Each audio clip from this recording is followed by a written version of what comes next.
അസ്സലാമു അലൈക്കും വറഹ്മത്തുള്ളാഹി തആല വബറകാതുഹു. അറബിയമ്മയുടെ മനസ്സിലും ചില ചിന്തകളുണ്ട്, ചില പ്രതീക്ഷകളുണ്ട്. പക്ഷേ എന്തൊക്കെ തന്നെയാലും ആദ്യം മാഷിത്തയെയും ഹംദയെയും അത് അവരുടെ കാര്യങ്ങൾ ഒന്ന് പറയണം. എന്തായാലും വേണ്ടില്ല. എന്നാൽ അതിപ്പോൾ നേരിട്ട് പറഞ്ഞാൽ ആളുകൾക്കൊക്കെ വേണ്ട. തൽക്കാലം അവർ തന്നെ അത് ഉമ്മയോടും ഉപ്പയോടും പറയട്ടെ. പിന്നെ ഞാനും നീയും തമ്മിൽ കുറച്ച് വെറുപ്പ് കാണിക്കണം കേട്ടോ. എങ്കിൽ മാത്രമേ നമ്മൾക്ക് ഇതൊന്ന് അവതരിപ്പിക്കാൻ കഴിയുള്ളൂ. ആയിക്കോട്ടെ. അതെ, തലേ ദിവസം വരെ ഒരുമിച്ച് ഇരുന്ന് ഭക്ഷണം കഴിച്ച, ഒരുമിച്ച് സംസാരിച്ച, ഒരുമിച്ച് കിടന്ന ആ രണ്ട് പെൺകുട്ടികൾ അന്ന് വേർപിരിയുവാൻ വേണ്ടി തീരുമാനിക്കുകയാണ്. മറ്റൊന്നുമല്ല. കാരണം ഇത് വീട്ടുകാരറിയണം. അറിഞ്ഞാലല്ലേ എന്തെങ്കിലുമൊക്കെ പറയാൻ കഴിയുള്ളൂ. അങ്ങനെ അതാ അവർ രണ്ടുപേരും അന്നൊരുമിച്ച് ഭക്ഷണം കഴിച്ചില്ല. ഉമ്മ ചോദിച്ചു, അല്ല മോളെ, എവിടെ എൻ്റെ മണിമാരൻ? നിങ്ങൾ ഒരുമിച്ചാണല്ലോ എപ്പോഴും. ഉമ്മ, അത് പിന്നെ എനിക്കൊരു കാര്യം പറയാണ്ട്. അതെ, അന്ന് ഉച്ചഭക്ഷണത്തിൻ്റെ സമയത്തും അവർ രണ്ടുപേരെയും ഒരുമിച്ച് കണ്ടില്ല. എന്താ ഇത്? നമ്മുടെ മക്കള് എന്താ അവർ വലിയ സ്നേഹമൊന്നും ഇപ്പോൾ കാണുന്നില്ലല്ലോ. ഇന്നലെ വരെ വളരെയധികം മനോഹരമായിട്ടായിരുന്നു അവർ സംസാരിച്ചിരുന്നത്. പക്ഷെ ഇന്ന് നമ്മുടെ മോളെ നിങ്ങൾ ശ്രദ്ധിച്ചോ? ഇല്ല. എന്തേ? അതെ, അറബി ഉമ്മയുടെ മകൻ തലാലുമായിട്ടാണ് അവൾ കൂടുതൽ ഇടപഴകാൻ വേണ്ടി ശ്രമിക്കുന്നത്. നിങ്ങൾ ശ്രദ്ധിച്ചോ?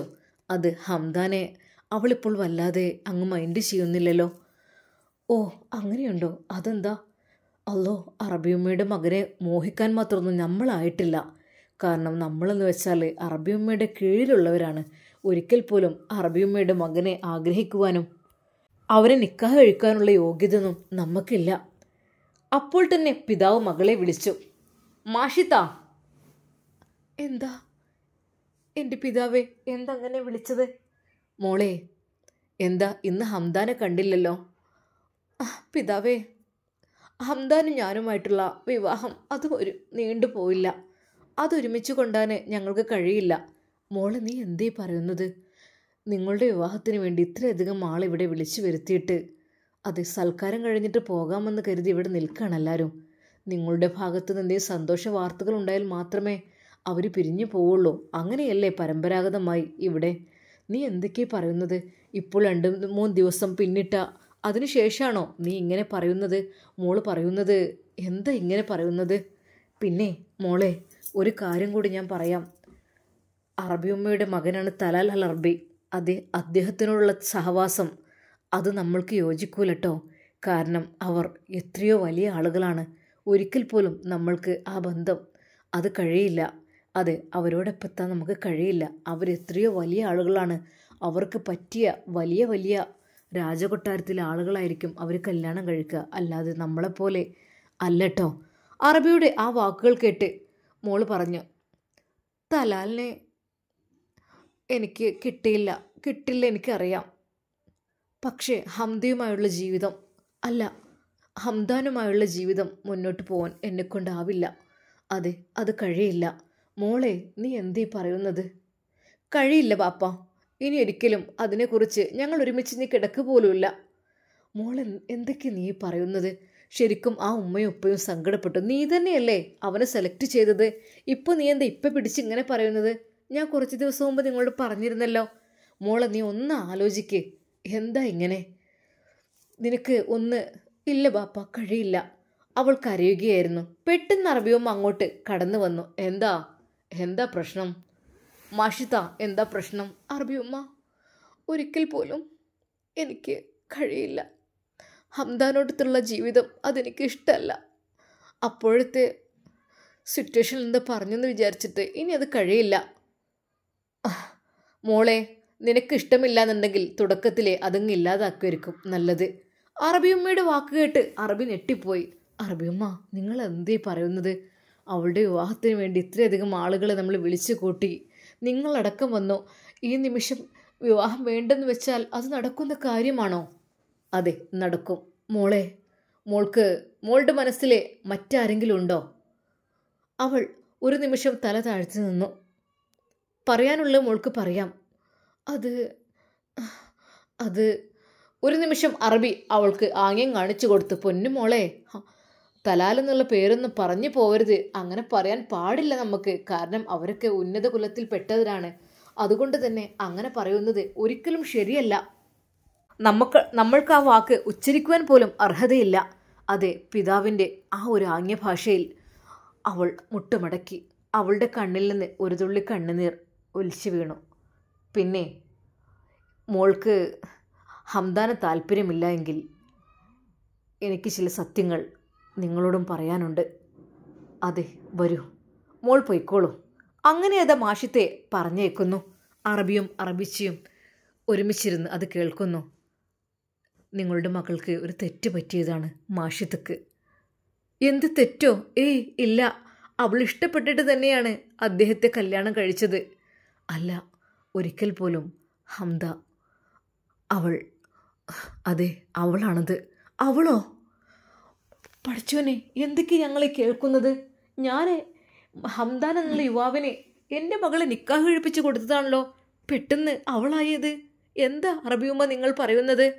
അതെ മക്കളെ, അതെ ശരിയാണ്. അതൊരിക്കലും ഹംദാനല്ല.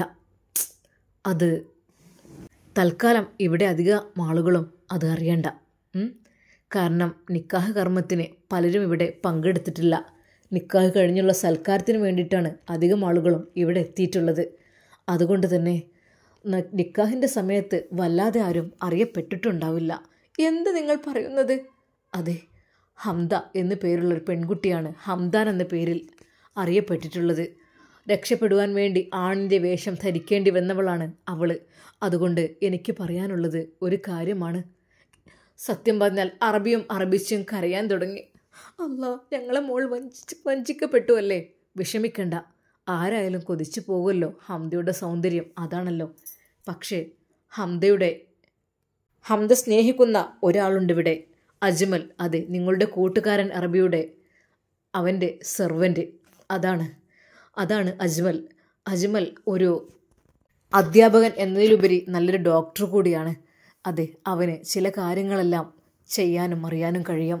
പിന്നെ നിങ്ങൾ എന്തൊക്കെ തന്നെയാലും വിഷമിക്കേണ്ട.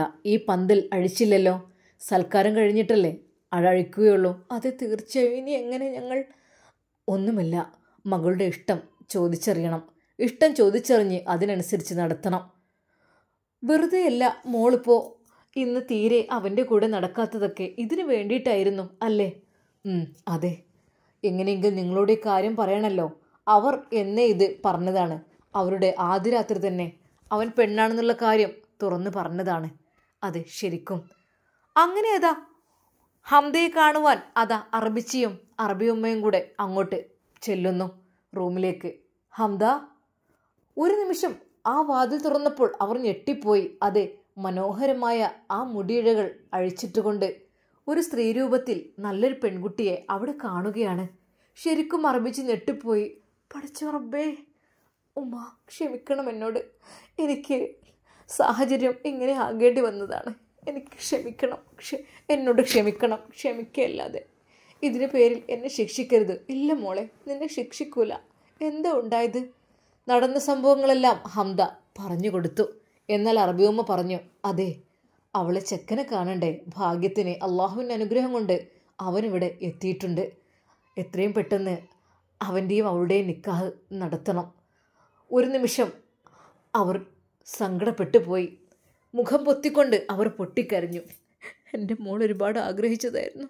പക്ഷേ സാരമില്ല, വിഷമിക്കേണ്ട. മകളോട് ഇഷ്ടം ചോദിക്കാം. മകൾക്കിഷ്ടമുള്ളത് എന്തും ചെയ്യാം. അതെ, മാഷിത്തക്ക് തലാലിനോടും തലാലിന് മാഷിത്തിയോടും തോന്നിയ ആ ഒരു മുഹബത്ത് അറബി ഉമ്മക്ക് അല്പം മനസ്സിലായിരുന്നു.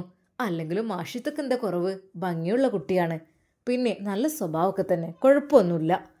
എൻ്റെ ഒരു പക്ഷേ അള്ളാഹു വിധിച്ചത് എൻ്റെ തലാലിന് മാഷിത്തിയാണെങ്കിലോ? മാഷാ അള്ളാഹ്, അൽഹംദുലില്ലാ. അങ്ങനെയാണെങ്കിൽ അത് തന്നെ നടക്കട്ടെ. എന്തായാലും അവൾ പറയട്ടെ, എൻ്റെ തലാലും പറയട്ടെ, അതിനനുസരിച്ച്.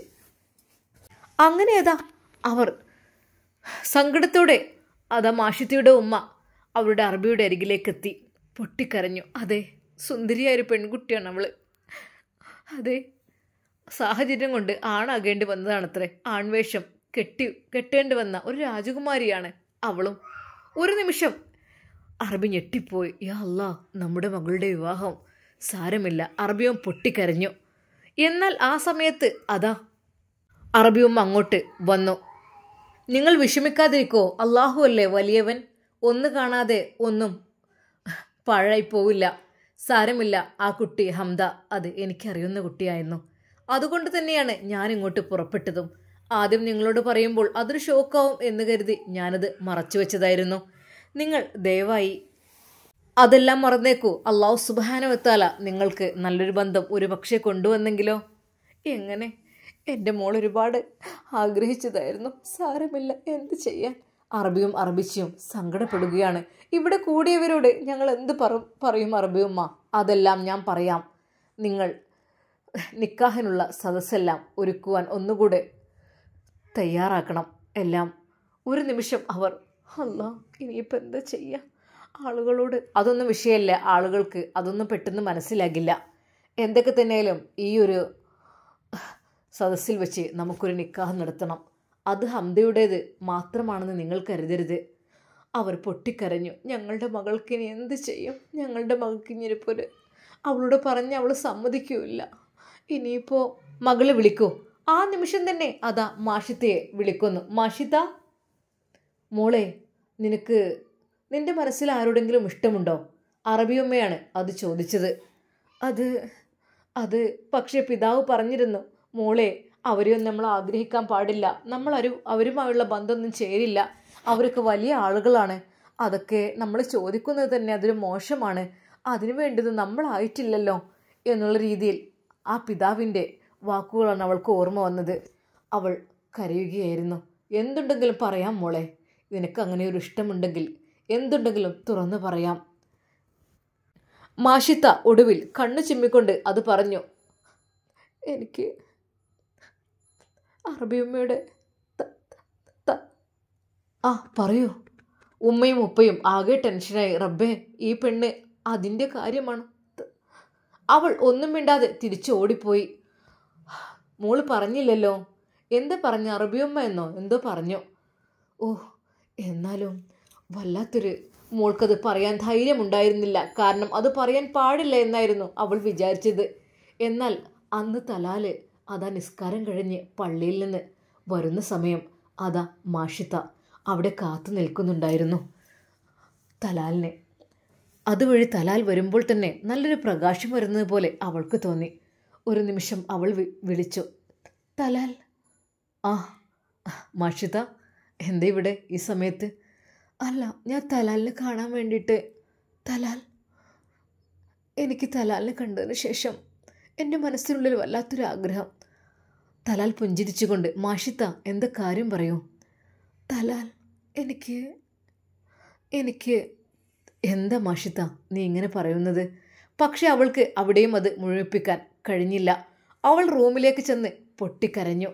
അതെ, പൊട്ടിക്കരയുമ്പോൾ ഹംദ അങ്ങോട്ട് വന്നു. മാഷിത്ത, എന്തു പറ്റി?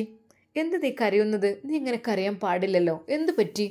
എനിക്ക് വേണ്ടി നീ ഇത്രയധികം ത്യാഗങ്ങൾക്ക് സഹിച്ചു ഇങ്ങനെ നിന്നു. പറയൂ മോളെ, എന്ത് പറ്റിയത്? എന്തെങ്കിലും പറ്റിയോ?